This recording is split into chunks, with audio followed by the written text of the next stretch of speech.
You won't believe the tea we're spilling today. From secret breakups to shocking lies, this is Unreal Tea. Hit subscribe before the drama starts. Welcome everyone. Kody Brown demands child support from exes. The final betrayal that broke the Brown family. Sister wives tell all. I'm not going to support your kids if you're not loyal to me. That freezing statement came directly from Kody Brown's lips to Janelle on live TV. And if you thought that was rock bottom for him, hold on tight. Because what followed stunned Sister Wives viewers, broke their hearts, and enraged them. Kody then attempted to guilt trip Mary and Janelle, two women he emotionally rejected, into financially supporting Robyn's children. Yes, seriously, those same women he rejected were being requested to assist in paying for his beloved wife's relatives. Let that sit for a moment. Kody Brown demanded child support for Robyn's children from the wives he rejected. If you're as upset as I am, hit that like button, subscribe for the truth TLC doesn't want you to know, and drop a comment. Does Mary or Janelle owe Kody anything after what he subjected them to? Today, we're revealing the ugly truth behind Kody's child support bombshell, the years of manipulative web he's woven, and the emotional carnage he's left behind. This isn't drama. It's the failure of a spiritual marriage that promised equality but left cruelty in its wake. Let's go back. The rise of Robyn and the fall of everyone else. It did not happen overnight. Kody Brown did not wake up one day and proclaim Robyn his queen. It was a slow, strategic, and excruciating process. The early Las Vegas years with Kody were a whirlwind. 4 houses, 4 wives, almost 24 children. It appeared chaotic but equitable. But with the arrival of Robyn in his life and becoming Kody's sole legal wife, everything shifted. Abruptly, Kody wasn't simply spending more time at Robyn's. He was residing full-time. Christine saw it first. By season 6, she was already confessing in confessionals that she felt overlooked, not seen, not loved. Robyn, however, was receiving all the attention, the love, the loyalty.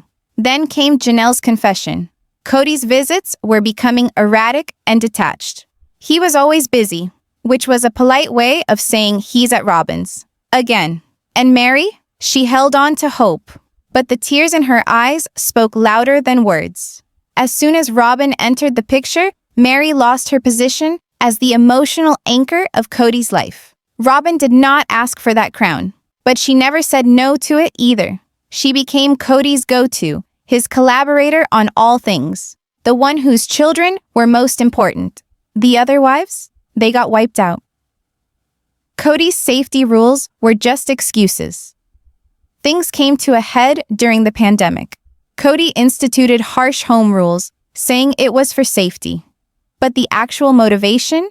He needed an excuse to remain at Robyn's forever. Christine and Janelle, whose grown-up children were coming and going, were instantly branded as irresponsible. Robyn, meanwhile, had the ideal, solitary house. So where did Kody sleep for months? Christine wasn't buying it. He's not just spending more time with Robyn, he's not spending time with us at all. It wasn't favoritism now, it was abandonment. Each wife cast in the shad. The spiritual union they all had faith in, the one that held promises of balance and harmony, had become poisonous. Kody's concept of love was not unconditional. Obedience, silence, unwavering, loyalty to him. And by default, to Robyn. And when the wives did not comply, he dumped them. Let's discuss Janelle. She was always the practical, independent, resilient one. But even she couldn't break free from Kody's emotional manipulation. By season 17, he made his demands clear. Choose me, or your sons. Since Kody blew up because Janelle wouldn't leave her children, notably during the COVID debacle, Kody labeled her as disloyal. You're choosing them over me, Kody said. It wasn't a demand, it was a threat. And then there was Christine, the wife who suffered the most publicized agony. She flexed, bent, and pleaded for Kody's attention for years.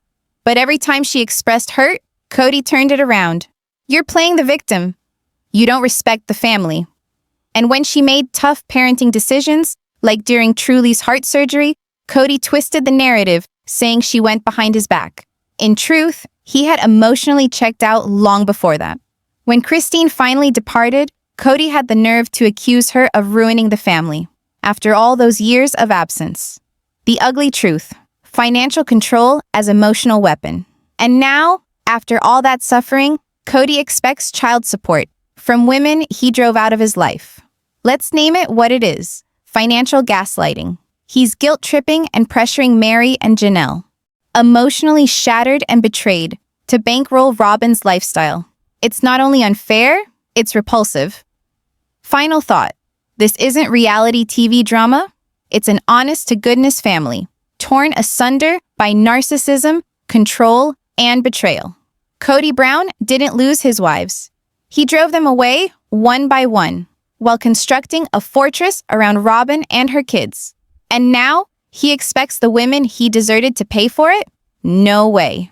If this tale has left you seething, emotional, or just heartbroken, for Janelle, Mary, and Christine, make some noise. Then there's Mary, the wife who endured the longest emotional starvation.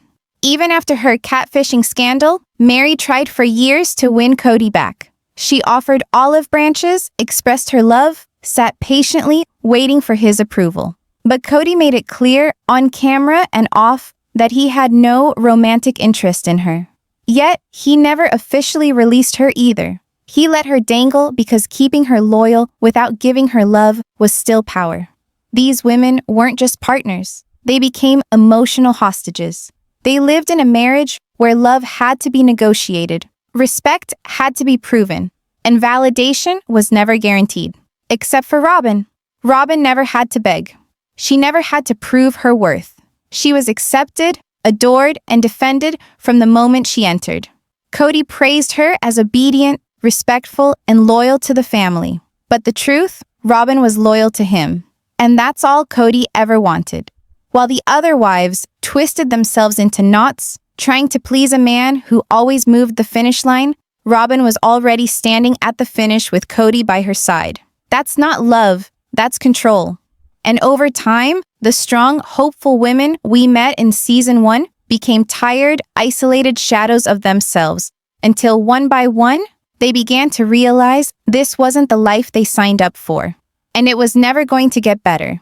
If there was ever a moment that broke the illusion of fairness in the Brown family, this was it. In the later seasons, long after the emotional foundations of the family had cracked, Kody dropped a bombshell so outrageous, so tone-deaf, that fans were left speechless. He wanted child support, not for Truly, not for Logan or Gabriel or even Leon. No, he wanted Janelle and Mary, women he was no longer married to financially contribute to Robyn's children. Let that sink in. Kody Brown, who had already all but abandoned Mary and emotionally ejected Janelle from his orbit, still felt entitled to their money to help raise Robyn's kids. And Robyn, she didn't stop him. She sat quietly, as she often does when things get messy, and let the man she loves humiliate and alienate the rest of the family. Janelle wasn't having it. Her reaction was swift, sharp, fierce. She had already sacrificed so much, moving to Flagstaff, living in a tiny RV on Coyote Pass, scraping together every dime to maintain independence. And now this Kody, who hadn't supported her emotionally or financially in years, wanted her to fund the life he was living with another woman. She said no, flat out, without apology. It wasn't just unfair, it was insulting. And Mary, who had been iced out by Kody for nearly a decade, wasn't even considered a wife anymore in his eyes. But when it came time to calculate financial responsibility, suddenly she was part of the family again. The hypocrisy was staggering. The fan base exploded with outrage. How can he ask that? Does he even hear himself? Robyn's the only one he lives with? Why should the others pay for her children? The question wasn't just financial, it was emotional. Because this wasn't about money, it was about entitlement. About Kody's belief that he could still control the women he had emotionally abandoned and manipulate them into supporting the wife he never let go of. This wasn't plural marriage anymore. This was Kody and Robyn and everyone else just footing the bill. And in that moment, any last shred of equal wives mythology died. Because if Kody was asking for child support from women he barely spoke to, then clearly he wasn't just done being a husband. He was done pretending he ever really was one. Robin Brown has long painted herself as the misunderstood one, the outsider, the emotional wreck caught in the crossfire of a collapsing plural marriage. But at what point do the tears, the constant tears, stop being about pain and start being about manipulation? Throughout the later seasons, we see a Robin who cries when Kody is questioned, cries when the other wives express frustration, and cries when the family dynamic fractures, yet somehow never seems to cry for them. Over and over, Robin tells the camera, "I don't remember it that way." Whether it's Christine recalling Kody's absence, Janelle talking about broken promises, or Mary explaining her emotional exile, Robin always seems to have a different version of reality. A version where she's innocent, where Kody is misunderstood, and where the other wives somehow are always to blame. Let's call it what it is, selective memory. Because while she clutches her tissue and wipes her eyes, she continues to defend every single one of Kody's most controversial decisions. His refusal to travel between homes during Co-Robin backed it. His accusations against Christine, Robin stood by him. His demands for child support from Janelle and Mary, not a word of protest. Robin became Kody's emotional shield, his loyal soldier, always offering a sympathetic ear, always ready to validate his victim complex. And what did she get in return? Everything. Time, attention, financial security. While Christine lived in a separate state, while Janelle camped in an RV, while Mary was emotionally ghosted, Robin lived in a luxury home with full-time access to Kody and her children always prioritized. The result? A slow but undeniable power shift in the family. Robin didn't just benefit. She rose while the others fell. Christine eventually said it out loud. "I don't trust her?" Janelle admitted to feeling like Robin had become the preferred wife. And Mary, even at her most loyal, confessed that she never felt emotionally safe around Robin. The tension wasn't imagined. It was visible, palpable, and growing with every episode. So, is Robin a victim of the chaos, or did she quietly build her throne on top of the wreckage? One thing is certain. While the other wives fought for scraps of attention, Robin played the long game. And in Kody's new world, she came out on top. There comes a moment in every storm where the thunder quiets and the survivors rise from the wreckage with clarity, strength, and purpose. For the sister wives, that moment finally arrived. Christine was the first to draw the line. Her voice, once soft and eager to please, began to crack with exhaustion. In one unforgettable moment, she looked directly at the camera and said what millions of viewers had been screaming for years. "I'm not going to be in a marriage where I'm not respected." After years of playing second or third fiddle to Robin, after Kody dismissed her needs and questioned her loyalty, Christine walked away, not in bitterness, but in power. She packed her things, left Flagstaff behind, and started a new chapter for herself and her children. And in doing so, she didn't just break free. She lit the path for the others. Then came Janelle, the rock, the practical one. For years, she held the family together with calm wisdom and quiet endurance. But when Kody tried to force her to choose between him and her own sons, she drew a hard line. "You're not going to talk about my boys that way," she told him, eyes fierce, voice steady. She didn't flinch. She didn't apologize. And when Kody accused her of being disloyal, she stood taller. Janelle finally chose herself and her children over a man who demanded obedience but refused to give love. And finally, Mary. For years, she clung to the hope that Kody would come back to her. Even after the catfish scandal, after he publicly declared he no longer considered himself married to her, she stayed. But loyalty, when unreturned, becomes a prison. And Mary finally walked out of the cell. She may not have slammed the door like Christine or roared like Janelle, but her quiet departure echoed loudest of all. After years of waiting, hoping, and being emotionally erased, she let go. This was the reckoning. The wives, once voiceless and unseen, reclaimed their identities. They stopped making excuses for Kody's favoritism. stopped biting their tongues for the sake of family.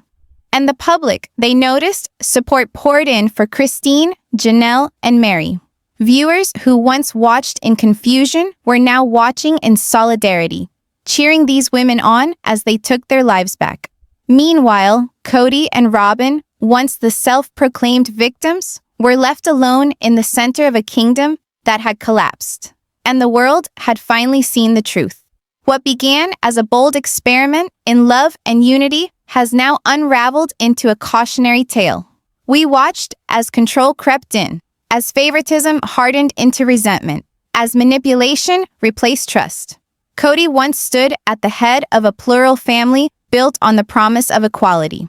Yet over time, that promise was broken again and again. Christine, Janelle, and Mary weren't just wives. They were women whose identities were slowly erased in the name of family. But now, their healing is raw. It's powerful, and it's public. They're showing the world that it's never too late to reclaim your voice. And Kody, Robin, still clutching to a version of their story that no longer exists. Rewriting memories, shifting blame, and wondering why the others walked away. But we know why. We saw it happen. So now, I turn it over to you. Do you think Kody ever truly saw all his wives as equals? Or was it always destined to fall apart? This family's drama is far from over. So smash. Like if you're Team Wives, subscribe for the next explosive update.